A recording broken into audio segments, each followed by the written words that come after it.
Welcome back to Last Minute Prep News.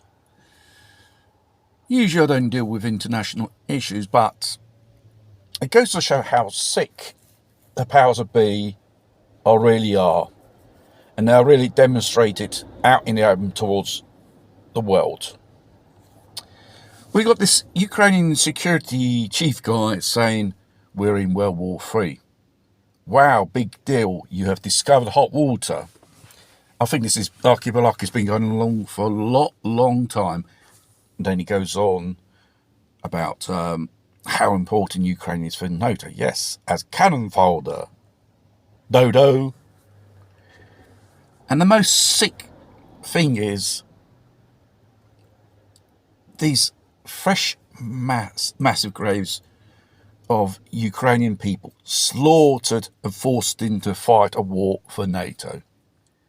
There was a service of the BBC, a cemetery not so far away, Lviv, in the western part of Ukraine.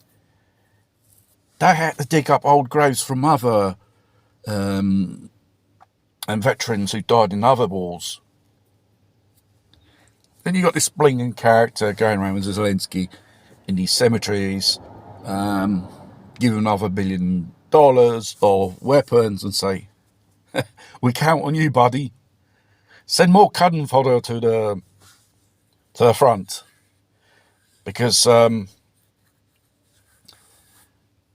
are running out of human resources to send there.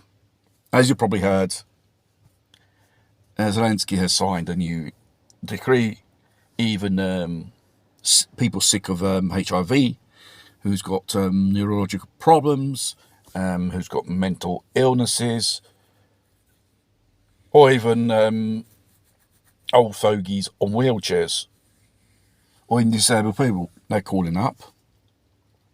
And they're going to be the next lot to be slaughtered as their fellow citizens since the beginning of this war.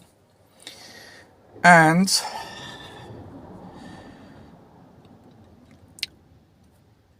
Zelensky has been calling up, as you probably may know, for the 160 refugees. He wants them back.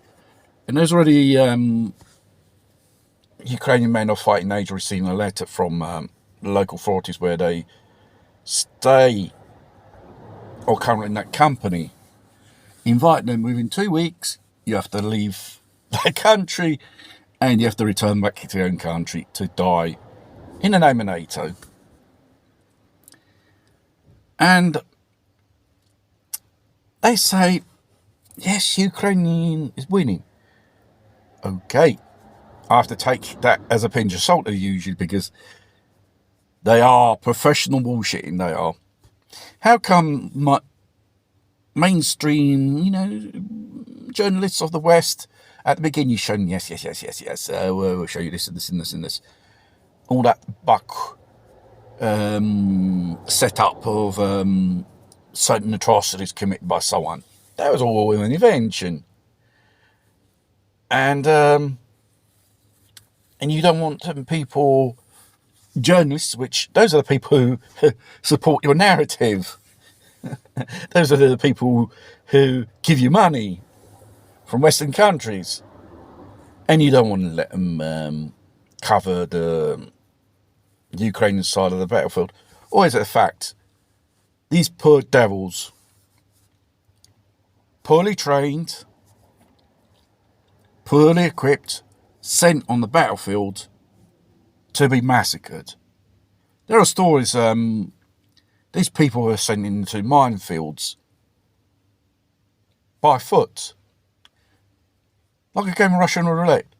If at the end of the day you didn't have your balls blown up to pieces, or you lose a leg or whatever, you live you live to for another day.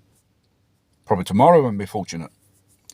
The average survival rate for Ukrainian untrained recruit on the front line is 5 hours.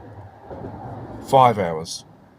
And these poor devils are just filling up graves, battle after battle, massacre after massacre.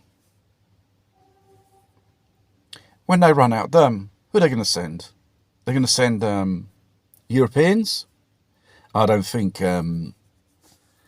Europeans will be too happy. I think that they are too concentrating how they're going to, what they're going to put on the table the next day for the kids and for the family. Because inflation may go up and may go down. It's a cycle. And then things really get worse, as experts have forecasted.